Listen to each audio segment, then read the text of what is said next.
Pagpapasuot ni Heart Evangelista ng kwintas na milyong-milyong piso ang halaga sa alagang aspin na si Panda, umani ng samot-saring reaksyon online.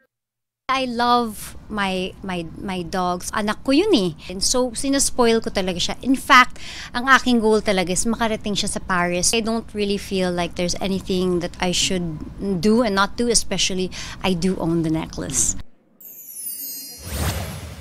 Herlene Budol, astig at sexy sa 25th birthday photoshoot. Time out muna sa acting dahil ang abot kamay na pangarap stars na sina Jillian Ward at Rahil Birya kumasa sa Maybe This Time Challenge. Suga ng BTS sumarap sa pulisya para sa investigasyon ng kinasasangkutang drunk driving incident. Muli rin siyang humingi ng tawad sa Army.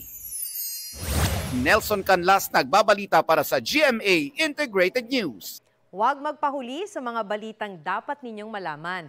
Mag-subscribe sa GMA Integrated News sa YouTube. Sa mga kapuso abroad, subaybayan nyo kami sa GMA Pinoy TV at sa www.gmanews.tv.